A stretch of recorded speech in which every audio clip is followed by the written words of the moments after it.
नमस्कार, आप देख रहे हैं IBC 24। मैं हूं आपके साथ राहुल सिन्हा। छत्तीसगढ़ के खबरों के इस बुलेटिन में आपका स्वागत है। और बुलेटिन में सबसे पहले आपको आज का कोरोना अपडेट बता देते हैं। तो छत्तीसगढ़ में आज 1025 कोरोना मरीज अब तक मिले हैं। रायपुर जिले में ही केवल 343 नए मरीज मिले हैं। दुर्ग जिले में कोरोना के 104 नए मरीज मिले हैं। इसी तरह सरगुजा में 62, राजनांदगांव में 61 संक्रमित मिले हैं। तो जांजगीर में 48, महासमुंद में 44 पॉजिटिव मिले हैं। बिलासपुर में 43, बस्तर में 40 नए मरीज मिले हैं। बलौदाबाजार में 31, मुंगेली में 28 संक्रमित मिले हैं। बेमेतरा में 27, रायगढ़ में 24 मरीज मिले हैं। धमतरी में 19, सुकमा में 19 पॉजिटिव पाए गए। इसी तरह नारायणपुर में 18, कोरिया में 16 संक्रमित मिले हैं। बीजापुर में 14, बालोद में भी 14 नए मरीज मिले। कवर्धा में 12, कांकेर में 12 पॉजिटिव मिले हैं। छत्तीसगढ़ में एक्टिव मरीजों की संख्या भी अब बढ़कर 11,653 हो चुकी है। छत्तीसगढ़ में अब तक संक्रमितों की संख्या 27,013 है। आज 502 मरीज को डिस्चार्ज कर दिया गया है और अब तक 15,109 मरीज स्वस्थ हो चुके हैं। आज 6 संक्रमित की मौत भी हुई है छत्तीसगढ़ में। छत्तीसगढ़ में अब तक 251 लोगों की मौत हो चुकी है।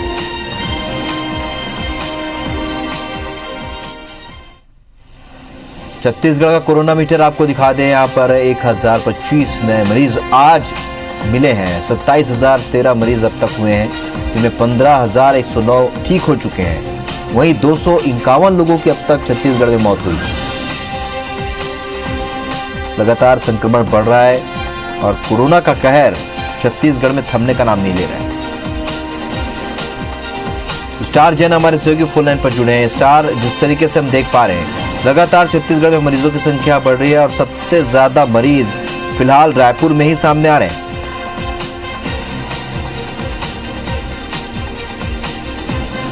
स्टार, अगर आप मेरी आवाज सुन पा रहे हैं तो जानना चाहेंगे, फिलहाल कोरोना के मरीज लगातार बढ़ रहे हैं और रायपुर में सबसे ज्यादा मरीज मिल रहे हैं।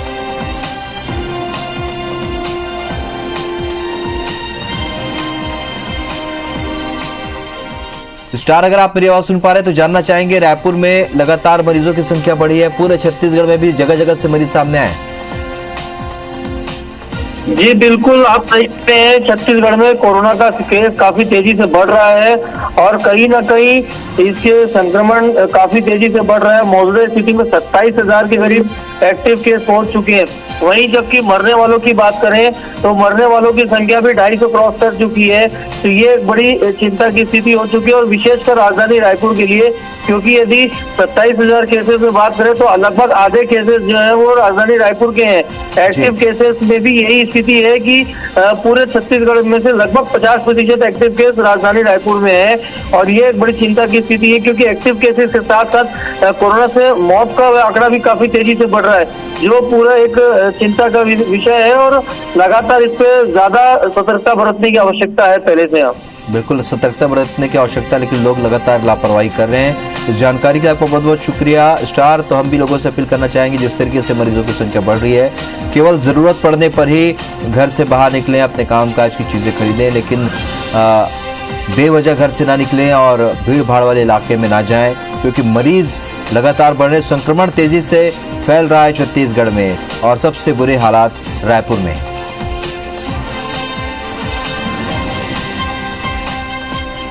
बढ़ते आगे, हंगामा और तीखी नोकझोंक के बीच छत्तीसगढ़ विधानसभा की कार्रवाई को अनिश्चितकाल के लिए स्थगित कर दिया गया। मानसून सत्र 4 दिन का था और सत्र के अंतिम दिन सत्ता पक्ष और विपक्ष दोनों के विधायकों ने धान और सोयाबीन के गुणवत्ताहीन बीज स्टॉप डैम निर्माण में अनियमितता जैसे कई मुद्दे उठाए। कांग्रेस के विधायक धीरेन्द्र साहू ने गरियाबंद तालझोर नाला में स्टॉप डैम निर्माण का मामला उठाया। उन्होंने बताया कि विभागीय अधिकारियों ने जल संसाधन मंत्री को गलत जानकारी दी है। स्टॉप डैम पिछले साल बह गया था, जबकि मरम्मत का काम विधानसभा में प्रश्न लगने के बाद किया गया। मामले में मंत्री रविंद्र चौबे ने ENC से जांच कराने की बात कही। वहीं राजनांदगांव जिले में मछली पालन के लिए मछुआ समितियों को पट्टा देने में अनियमितता के मामले में भी मंत्री ने जांच कराने का ऐलान किया। प्रश्नकाल में नेता प्रतिपक्ष धर्मलाल कौशिक ने कृषि मंत्री से धान सोयाबीन बीज से लेकर गुणवत्ता को लेकर सवाल किया। विधायक मोहन मरकाम ने बस्तर संभाग में सालों से संलंबित सिंचाई परियोजनाओं को लेकर सवाल उठाए। इस पर जल संसाधन मंत्री रविंद्र चौबे ने कहा कि जितनी जल्दी हो सके परियोजनाओं पर काम करेंगे। वहीं बीजेपी विधायक कृष्णमूर्ति बांधी ने नरवा गरवा घुरवा योजना पर आवंटित बजट का मामला उठाते हुए कहा कि 50% से ज्यादा स्वीकृत गौठानों का निर्माण नहीं हुआ है। इस पर कृषि मंत्री ने कहा कि राज्य में गौठानों का निर्माण जारी है। वहीं शून्यकाल में जेसीसीजे के विधायक धर्मजीत सिंह ने सीएम से मध्य प्रदेश की तर्ज पर सरकारी नौकरियों में छत्तीसगढ़ियों को प्राथमिकता देने की मांग की। अमानक बीज कहा कि इसको परीक्षण कराने की आवश्यकता नहीं है, टेस्ट कराने की आवश्यकता नहीं है। उसमें एक कमेटी भी बनाई गई है जो तकनीकी समिति है। तो पहले जिस बात को उन्होंने छिपाया और अभी उस बात को उन्होंने कहा स्वीकार किया, तो क्या ऐसे तकनीकी समिति में रहने वाले जो अधिकारी हैं उनके खिलाफ में कोई कार्रवाई करेंगे? तालझोर नाले का जो स्टॉप डैम बह गया है उसके बारे में उन्होंने स्वीकार तो किया है कि अफ्लेक्स बैंड बह गया है, तो इसकी आप जांच कराएंगे क्या कि वास्तविक में ये बांध कब बहा था और इसकी जो लिपापोती करके अभी जो टेम्परेरी काम कराया गया है, ये इसकी सत्यता की अभी माननीय मंत्री जी इसकी जांच कराएंगे क्या? के प्रश्न के अंतर में किस तरीके से चाही गई है, इसमें क्या अंतर आप महसूस करते हैं, आप बता दें तो उस पर कार्रवाई कर लेंगे। माननीय अध्यक्ष जी, माननीय नेता प्रतिपक्ष जी, पिछले ध्यानाकर्षण में सारी चर्चाएं हो गई थी, लेकिन तकनीकी समिति के बारे में अगर आप कुछ मार्गदर्शन देना चाहें तो हम उस दिशा में भी पहल करेंगे। तो छत्तीसगढ़ विधानसभा के मानसून सत्र के अंतिम दिन ध्यानाकर्षण में बीजेपी विधायक बृजमोहन अग्रवाल और नेता प्रतिपक्ष धर्मलाल कौशिक ने प्रदेश में अवैध रेत खनन का मुद्दा उठाया, जिस पर सत्ता पक्ष और विपक्ष के विधायकों के बीच तीखी नोकझोंक भी हुई। मामले पर मुख्यमंत्री भूपेश बघेल ने जवाब देते हुए कहा कि छत्तीसगढ़ में कोई भी माफिया गुंडागर्दी नहीं कर सकता। अगर कोई गुंडागर्दी करेगा तो सख्त कार्रवाई होगी। मुख्यमंत्री ने कहा कि अब तक प्रदेश में रेत खनन कौन कर रहा था और किसका माफिया राज चल रहा था, इसकी भी जांच करा लेंगे। उन्होंने कहा कि अवैध रेत खनन मामले पर 6 महीने में 2300 से भी ज्यादा केस दर्ज किए गए। सीएम ने जिलेवार प्रति हाइवा रेत के रेट की जानकारी दी। साथ ही कहा कि पिछली सरकार में रेत खनन में काफी अव्यवस्था थी। पिछली सरकार में रेत रॉयल्टी अधिकतम 13 करोड़ रुपए मिली, लेकिन मौजूदा नीति से सरकार को 50 से 60 करोड़ का राजस्व मिलेगा। इस नीति से पंचायतों को भी फायदा होगा। लेकिन छत्तीसगढ़ में जिस प्रकार से सरकार के द्वारा जो ठेका दिया गया और आज एनजीटी के नियम को ताक में रख करके बड़े मात्रा में खुदाई हो रही है और अवैध उत्खनन के मामले में ये सरकार पूर्ण रूप से फेल है। सरकार के संरक्षण में अवैध खुदाई हो रही है। उन्होंने कहा है कि जहां जहां भी इस प्रकार की शिकायतें आती हैं उनके खिलाफ सख्त कार्रवाई की जा रही है, उनको दंडित भी किया जा रहा है, उनसे जुर्माना भी वसूल किया जा रहा है। उसके बावजूद भी अवैध उत्खनन का काम जहां जहां भी है, तो माननीय मुख्यमंत्री जी ने आज सदन को आश्वस्त किया है जहां से भी ऐसी शिकायतें आएंगी उनके खिलाफ सख्त कार्रवाई की जाएगी। तो छत्तीसगढ़ में निजी स्कूलों में फीस तय करने समेत कुल 13 विधेयक आज विधानसभा में पारित हुए। छत्तीसगढ़ अशासकीय विद्यालय फीस नियामक विधेयक 2020 सदन में बहुमत से पारित हो गया। अब स्कूलों में फीस तय करने अभिभावक समिति बनाई जाएगी, वही निजी स्कूलों में फीस तय करेंगी। शिक्षा मंत्री प्रेमसाय सिंह ने कहा कि पालकों की शिकायतों को दूर करने और फीस को नियंत्रित करने विधेयक लाया गया है। फीस पर नियंत्रण रखने 3 समिति बनाई जाएगी। एक समिति स्कूल स्तर पर, एक समिति जिला स्तर पर और एक समिति राज्य स्तर पर बनाई जाएगी। विपक्ष की ओर से बीजेपी विधायक बृजमोहन अग्रवाल ने आपत्ति दर्ज कराई। ये निजी स्कूलों को अपने नियंत्रण में लेने की कोशिश है। 3 समितियों की जरूरत क्या है? कलेक्टर पालकों के बच्चों की नियुक्ति किस आधार पर करेगा? निजी स्कूलों की स्वायत्तता नियंत्रित न करें। इस विधेयक से अच्छे स्कूल बंद न हो जाएं। सरकार विधेयक को पॉजिटिव इंपैक्ट से लाई है, मगर नेगेटिव इंपैक्ट ज्यादा पड़ेगा। स्कूल शिक्षा मंत्री प्रेमसाय सिंह टेकाम ने कहा कि कमेटी में कलेक्टर की ओर से नामांकित नोडल सदस्य, प्राइमरी, मिडिल, हाई स्कूल के स्कूल से नामांकित 2-2 सदस्य होंगे। विद्यालय समिति फीस बढ़ाने की अनुशंसा जिला समिति को करेगी। नियमों का उल्लंघन करने वाले विद्यालय के प्रथम उल्लंघन पर 50,000 फीस लेने की राशि का 2 गुना, दूसरी गलती पर 1 लाख जुर्माना, तीसरे उल्लंघन पर ली गई फीस का 4 गुना जुर्माना लगेगा। सीएम भूपेश बघेल ने कहा कि विद्यालय के विवादों पर भी समिति फैसला करेगी।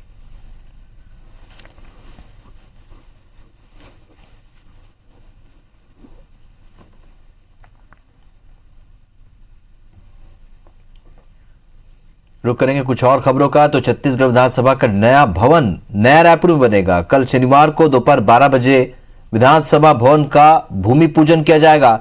इस कार्यक्रम में कांग्रेस के अंतरिम अध्यक्ष सोनिया गांधी और राहुल गांधी वीडियो कॉन्फ्रेंसिंग के जरिए जुड़कर भूमि पूजन करेंगे। कार्यक्रम में यहां से मुख्यमंत्री भूपेश बघेल, विधानसभा अध्यक्ष चरणदास मैन समेत सभी मंत्री और विधायक मौजूद रहेंगे। 51 एकड़ जमीन पर नए विधानसभा भवन का निर्माण किया जाएगा।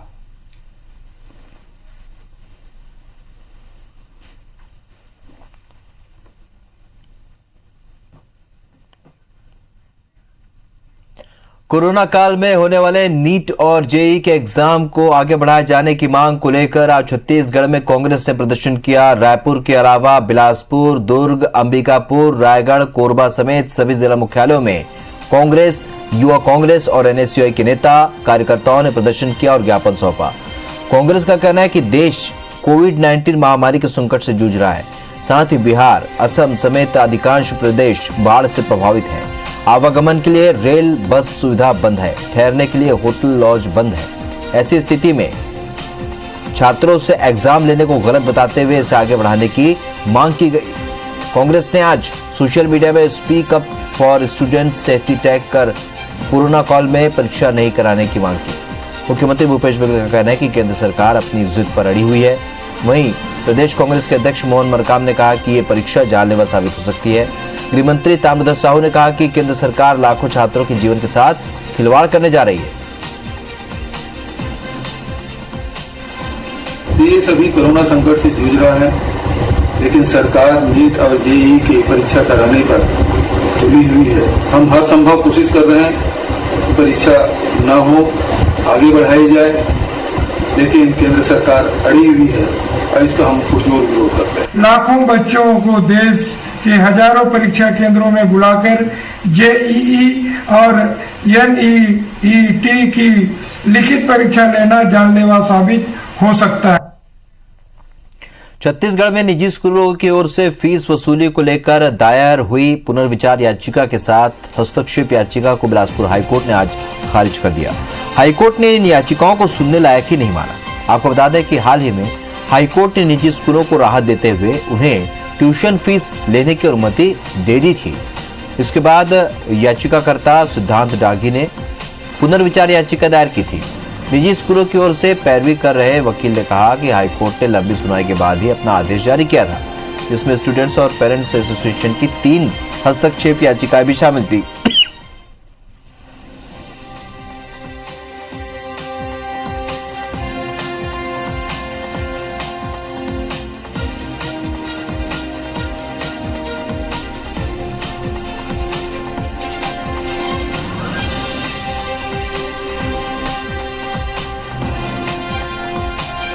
बढ़ते आगे, आज छत्तीसगढ़ तृतीय वर्ग शासकीय कर्मचारी संघ ने राज्य भर में हर जिले में कलेक्टरों को अपना मांग पत्र सौंपा। कर्मचारियों ने सरकार से 4 सूत्रीय मांगों पर ध्यान देने की अपील की है। संघ के पदाधिकारियों ने 7वें वेतनमान के एरियर्स के बकाये का भुगतान करने और साल 2019 के जुलाई महीने से बकाया महंगाई भत्ते का 3 नगर किश्तों में भुगतान करने की मांग की है। संघ ने संवर्ग के सभी कर्मचारियों की क्रमोन्नति और पदोन्नति और कोविड ड्यूटी में तैनात कर्मियों का बीमा कराने की भी मांग शासन से की है।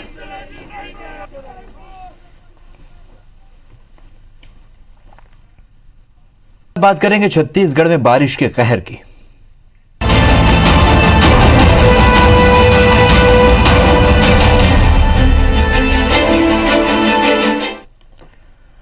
करीब करीब पूरे छत्तीसगढ़ में पिछले 48 घंटे से लगातार बारिश हो रही है और हर नदी नाले उफान पर हैं, चाहे गांव हो या फिर शहर, हर जगह पानी पानी है। रिकॉर्ड बारिश लोगों के लिए मुसीबत का सबब बन गई है। अधिकांश जगह सड़कों पर नदी नाले का पानी आ गया है और नेशनल हाईवे से लेकर स्टेट हाईवे तक पानी में डूबा हुआ है। सैकड़ों गांव ही नहीं, शहरों की कॉलोनियां भी टापू बन गई हैं।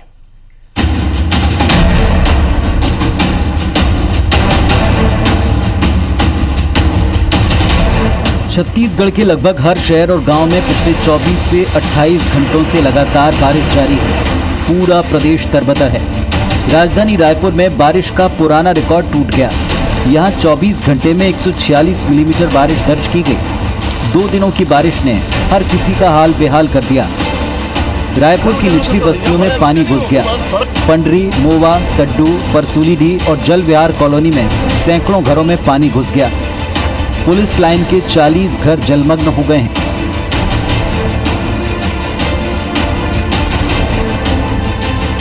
हुडको कॉलोनी में पानी घुस गया। वहीं नरहरेश्वर तालाब के पास नाला जाम हो गया है। तेली बांधा की कई कॉलोनी जलमग्न है। विधानसभा रोड पर भी 1.5 फीट तक पानी जमा हो गया। नाले जाम होने से पानी सड़क पर आ गया। इसी तरह परसूलीडीह कॉलोनी में पानी भर गया। यहाँ की हाउसिंग बोर्ड कॉलोनी टापू बन गई है। कॉलोनी जाने का रास्ता बंद है, जिससे हजारों लोग अपनी कॉलोनी में फंस गए हैं। रपटे के ऊपर से पानी बह रहा है। यही हालात दलदल सिवनी के भी हैं। कोल्हान नाले का पानी सड़क पर आ जाने की वजह से बलौदा बाजार का सारा गांव रोड बंद है। राजिम में चंपेश्वर महादेव जलमग्न हो चुके हैं। मंदिर के रास्ते में 3 फीट पानी भरा है। चंपारण लखना नाले में बाढ़ के हालात हैं। राजिम में लोमश आश्रम के पास संत निवास डूब गया और गोबरा नवापारा के कई घर जलमग्न हो गए। छुरा इलाके का जमकई झरना उफान पर है। जांजगीर जिले में हसदेव और महानदी उफान पर है। नेशनल हाईवे 49 पर 10 किलोमीटर लंबा जाम लगा है। गुंडी नाले के ऊपर 6 फीट पानी बह रहा है। जांजगीर और चांपा के बीच मेन रोड बंद है। महानदी में शिवरी नारायण का शबरी सेतु डूब गया है। शबरी सेतु के ऊपर महानदी का पानी करीब 2 फीट तक बह रहा है। लगातार बढ़ रहा महानदी का जल स्तर चिंता की बात है। बिलासपुर, बलौदा बाजार और रायगढ़ रोड बंद हो चुके हैं। बिलासपुर में भी अरपा नदी का जल स्तर बढ़ रहा है। वहीं तिफरा का गोकन नाला उफान पर है। शहर से लगे कई गांव टापू बन गए हैं। दो मोहानी, बूटापारा, तिफरा में कई लोग फंसे हैं। एसडीआरएफ की टीम लगातार रेस्क्यू में जुटी है। मस्तूरी और बिल्हा इलाके में हालात बिगड़ गए हैं। यहाँ करीब 100 लोग सुरक्षित जगहों पर शिफ्ट किए गए। बलौदा बाजार जिले के सभी नदी नाले उफान पर हैं, जिससे कसडौल पिथौरा रोड बंद है। परघाट नाले का 4 फीट पानी ऊपर तक बह रहा है। बलौदा बाजार सारंगढ़ रोड बंद है और पलारी पीएचसी में पानी घुस गया है। कसडौल पिथौरा रोड पूरी तरह से बंद है। कवर्धा जिले की सकरी, आगर और हाफ नदी उफान पर है। यहाँ रायपुर जबलपुर नेशनल हाईवे बंद हो गया है, जिसकी वजह से बड़ी मालवाहक गाड़ियों की कतार लग गई। कवर्धा की निचली बस्तियों में भी पानी घुस गया। अंबिकापुर में बारिश से मैनपाट में कोहरा छा गया। यहाँ का टाइगर पॉइंट पूरे शबाब पर है। राजनांदगांव में भी सभी नदी नाले उफान पर हैं। खैरागढ़ दुर्ग रोड बंद है। कवर्धा का छीर पानी बांध भारी बारिश से लबालब होकर ओवरफ्लो होने लगा, जिससे मछलियां निकल कर आ रही हैं। बांध की बड़ी बड़ी मछलियों को पकड़ने के लिए ग्रामीण अपनी जान जोखिम में डाल रहे हैं। दुर्ग जिले में भी लगातार बारिश से जनजीवन प्रभावित हुआ है। यहाँ के नदी नाले उफान पर हैं। शहरी समेत ग्रामीण क्षेत्रों में जल भराव की स्थिति है। कई क्षेत्रों में कच्चे मकान ढह गए। Bureau report, IBC 24। इस वक्त एक अहम खबर आपको बता दें, रायपुर से बड़ी खबर, जहां विधानसभा की कार्रवाई के बाद सीएम भूपेश बघेल बैठक ले रहे हैं। सभी जिलों के कलेक्टर और एसपी के साथ सीएम की ये बैठक है। सीएम वीडियो कॉन्फ्रेंसिंग के जरिए उनसे चर्चा कर रहे हैं, कलेक्टरों से समीक्षा कर रहे हैं। बड़ी खबर आपको बता रहे हैं रायपुर से, जहां पर विधानसभा सत्र के बाद अभी सीएम बैठक कर रहे हैं, समीक्षा कर रहे हैं। आपदा प्रभावितों को तत्काल राहत पहुंचाना सरकार की प्राथमिकता, ये कहा है सीएम ने। बैठक में मुख्य सचिव और डीजीपी समेत तमाम अधिकारी मौजूद हैं। बड़ी खबर आपको रायपुर से बता रहे हैं, जहां सीएम भूपेश बघेल इस वक्त बैठक ले रहे हैं। कलेक्टर और एसपी के साथ वो बैठक कर रहे हैं। प्रदेश में बारिश की स्थिति का जायजा ले रहे हैं, समीक्षा कर रहे हैं। बाढ़ और आपदा को लेकर तमाम तरह के दिशा निर्देश जारी किए जा रहे हैं।